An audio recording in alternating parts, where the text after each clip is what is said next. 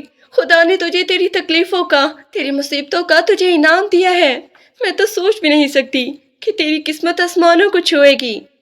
وہ کمزوری اور بخار کے باعث بستر میں پڑی تھی جب سکینہ آ کر اس کی پیشانی چومنے لگی۔ کیا ہو گیا اماں؟ ہوش میں تو ہے؟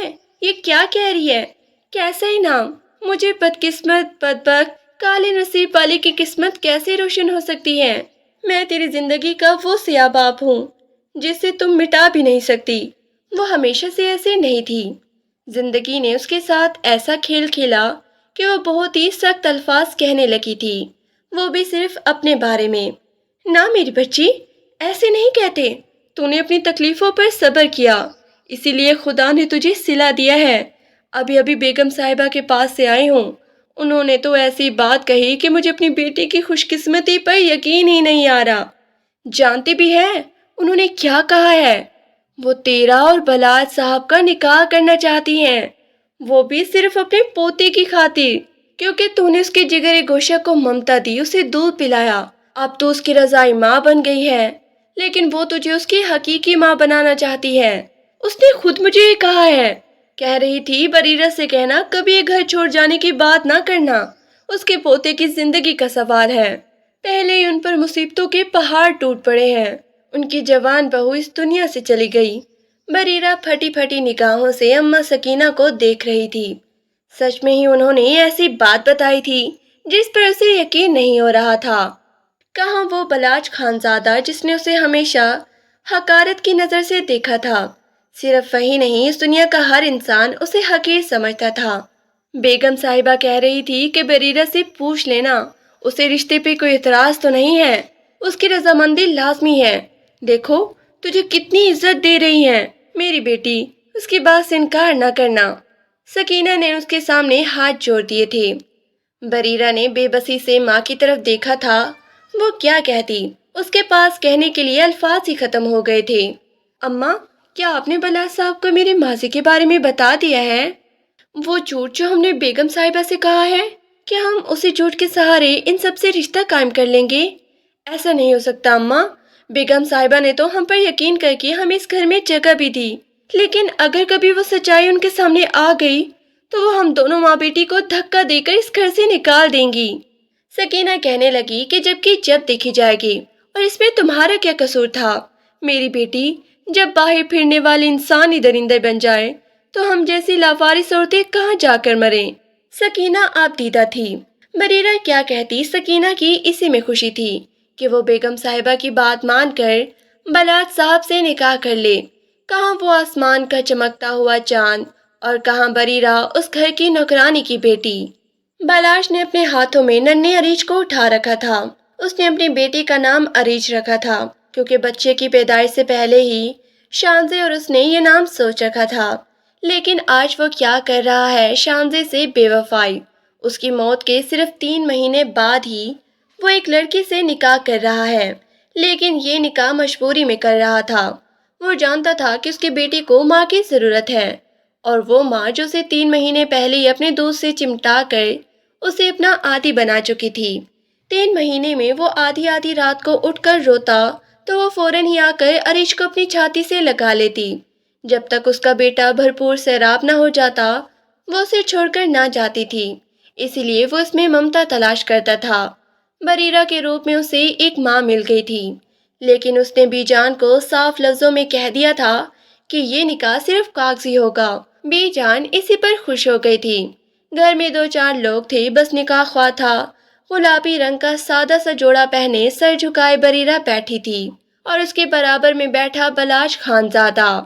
بریرہ کے چہرے پہ اداسی تھی تو بلاج کا چہرہ بھی غصے سے تنا ہوا تھا۔ ایسے لگ رہا تھا کہ وہ شانزے سے بے وفائی کر رہا ہے۔ تبھی اس کی نظر اپنے 3 مہینے کے بیٹے پہ پڑی تھی۔ وہ دنیا جہاں سے بے خبر بی جان کی گود میں آرام سے سو رہا تھا۔ 3 مہینے پہلے اچانک ہی اس کی جان ہتھیلی میں آ گئی تھی، جب ڈاکٹر نے کہا تھا کہ بچے کو بچانا مشکل ہے کیونکہ اس کی جان خطرے میں ہے۔ لیکن اب اس بات کو 3 مہینے گزر گئے تھے۔ وہ نہ صرف صحت مند ہوتا جا رہا تھا بلکہ ارد گرد کے ماحول کو پہچاننے بھی لگا تھا۔ نکاح خواہ اس کی رضامندی پوچھ رہا تھا جبکہ وہ سوچوں میں مگن تھا۔ پھر اس نے چپ چاپ نکاح نامے پر دستخط کر دیا اور خاموشی سے اٹھ کر گھر سے باہر چلا گیا۔ بی جان نے بریرہ کی پیشانی چوم لی تھی۔ میری بچی، اتنی پریشانیاں اٹھائی ہیں۔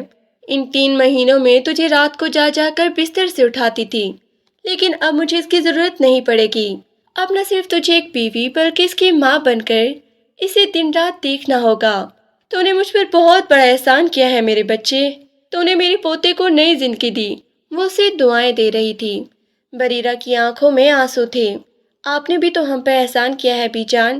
شاید ہم دونوں ماں بیٹی تو کسی نہر میں جا کر خودکشی کر لیتے اگر آپ ہمیں اس گھر میں جگہ نہ دیتی تو۔ آج سے 7-8 مہینے پہلے کچھ ایسے ہی حالات سے گزر کر وہ دونوں یہاں پہنچی تھی۔ بیگم صاحبہ، آپ نے تو مجھ کمزاد پر اتنا بڑا احسان کر دیا، میری بیٹی کو اپنی گھر کی بہو بنا کر۔ میں کس منہ سے آپ کا شکریہ ادا کروں؟ اگر مر بھی گئی تو اب دل میں سکون ہوگا کہ میری بیٹی محفوظ ہاتھوں میں ہے۔ بی جان مسکرا دی تھی۔ یہ سارے فیصلے قدرت کے ہوتے ہیں سکینہ، میرا اس میں کوئی عمل دخل نہیں۔ بریرہ کی شکل میں میرے پوتے کو ماں مل گئی ہے۔ یہ دیکھو اسے کیسے دیکھ کر مسکرا رہا ہے۔